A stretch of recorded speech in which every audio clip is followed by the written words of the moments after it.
level, and when it's blown completely out of proportion. Yeah. Were you mad at the press the way they covered things? Hey, like I said, I guess they have a job to do, right? Yeah. All right. Well, you handled that well. Now you ready, Don? Oh, absolutely.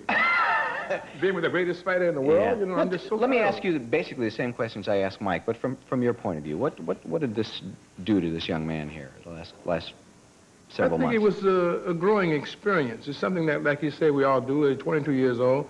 I think he's handling it very well, in fact, quite admirably. Yeah. And to be able to keep his sanity and to be able to deal with this situation with such maturity, I'm just very proud of him. I think he's been exemplary, and I'm just want to be happy to be associated with him, and most certainly to have him on the Pat Sajak show. All right, all right. New, innovative, and imaginative. You got a desk, you got a couch. It's been done before, Don. I understand. Now, what is... Now, you're getting into trouble, too. Are people tossing bombs in your window? What's Oh, going on? they do that all the time. Usually they serve coffee and donuts, but they serve bombs to No, me. no, now, seriously. Didn't this happen in New York? Yes, they had a little petrol bomb. Yeah. Now, do we know why they did that and what they were after? You know what? I can't understand that. I don't have an enemy in the world. It's terroristic activity. And, you know, we of goodwill here in this great nation called America, the greatest country in the world, cannot stand or allow this. But I can say New York's finest was on the job, and New York's bravest was right there, too. The fire department was right there taking care of the business. So it's just something that I know they'll resolve sooner or later. I think you got Mike laughing over here. I don't know why. My man. It's my man. I love Mike.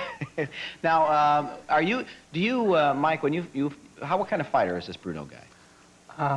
I've seen him fight a few times. He's lost 2 fights.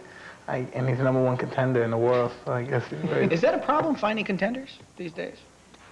Well, it is becoming quite difficult. But we're going to move out into the satellite, out into the atmosphere. You know, we're going up to Mars. Don, you've been out there. There's no, you don't... You know, he's the baddest man on planet Earth. Yeah, I guess so. You know what I mean? What's your record, Mike? 35-0. Yeah, and how many of those are knockouts? 31 knockouts, right? Have you ever just played along to carry a fight out a little bit, or you go for the knockout right away? All the time, yeah. So what's going to happen on the date? I'm sorry, the February date 25th at the What's Las going to happen? Vegas Hilton Oh, I'm Hotel. sorry. Hopefully. Yeah. The fabulous oasis in the desert. Yeah. Las Vegas Hilton. Yeah. The fabulous oasis in the desert. All right. Oh, yes. Oh, I'm sorry. What's going to happen on the 25th? Are you a predictor? No, I don't predict, but I look forward to a victory. Okay. But you don't do rounds and all that kind of thing when you knock them out. Now, what's the story on this guy who's Mike's manager of record, or what's the man's name? You know what I'm talking about. Now, don't play like you No, don't know. his name is Caton. All right. Bill Caton. Now, what's happening with that? Well, it's a problem. Mike has terminated him as his manager, and it has to be adjudicated. But as of now, he's been terminated because he doesn't seem to respect Mike as a man. You know, he totally disregards him as though he doesn't exist. He can't make any decisions, and it's just really, it's a very sad commentary. How much time do you spend with him? Well, we're inseparable now. We've been together about 4 or 5 months, you know what I mean, day and night.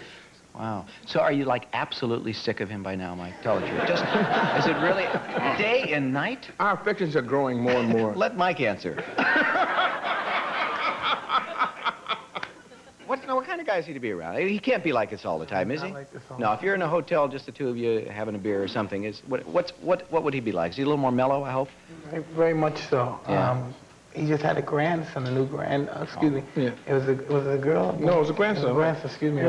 Yeah. Xavier right. Maximilian. All right. Yeah. He had a new grandson, and he was flipping out. He was I'll very bet, excited. I'll bet. You're going to be quite a granddad to be around, I'll tell you. Absolutely. All right. You guys stay right where you are, if you would. We'll take a break, be back with more with Mike Tyson and Don King.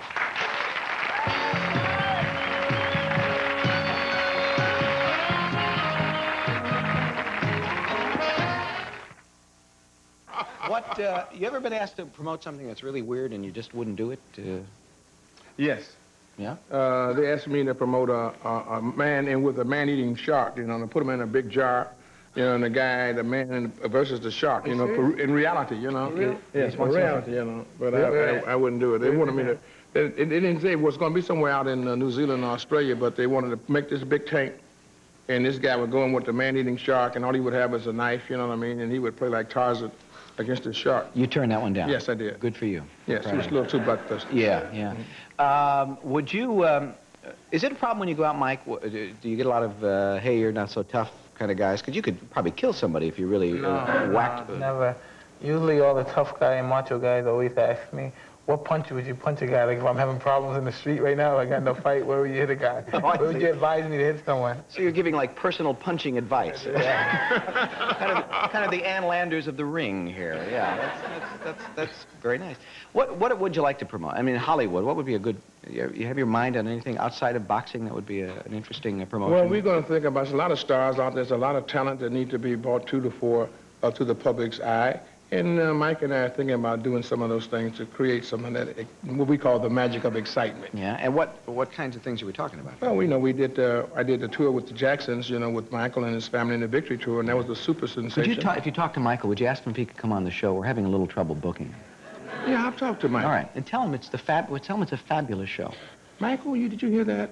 We'll talk about it privately, but it's a fabulous show, and I think you should be here. All right. Okay. Mike doesn't make predictions. How about you?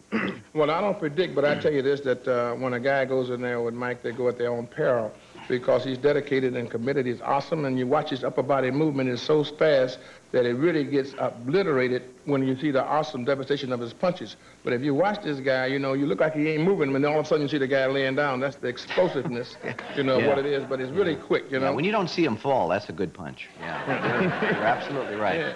You know, seriously, is it a problem? We're talking about finding a lack of competition these days because a guy like Mike has been so devastating and so awesome.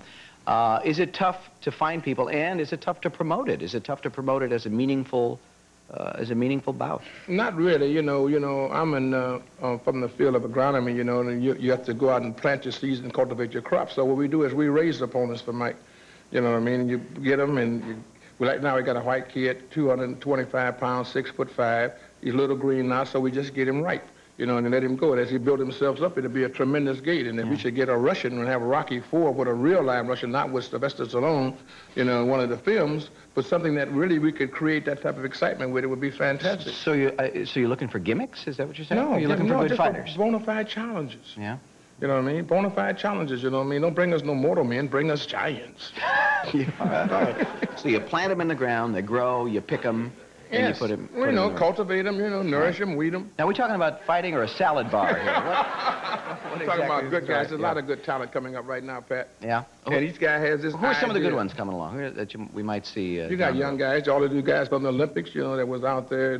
Were they good fighters in the Olympics? Well, they were good fighters, you know, and they get better as they go along professionally if they train and commit themselves.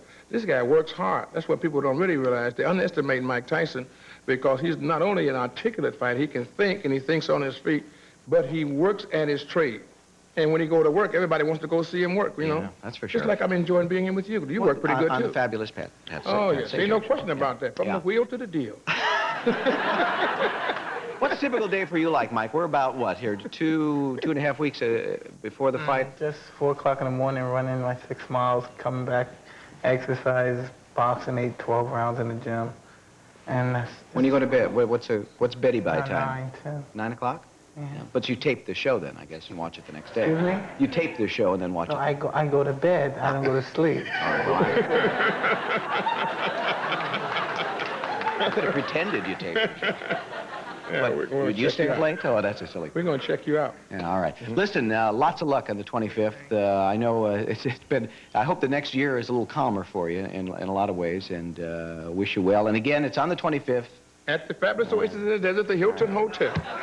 Mike Tyson and Frank Bruno. The English are coming over again to challenge the Americans. You know, 13 colonies in 1776 rebuffed the English, and we whipped them. And again, we shall do it in 1989 when Tyson annihilates Bruno.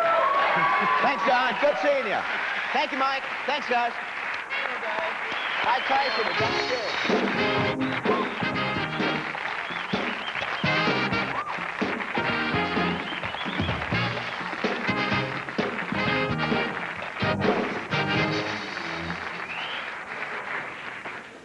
I think Mike angry at you there? No, I don't think so. You know what? I think I could take him. If he turned his back... Well, let's call him back out. No. He's got to go. They got to run. Give me about a 40-ounce Louisville Slugger, and you distract him. And I think that would be good. John Goodman's here.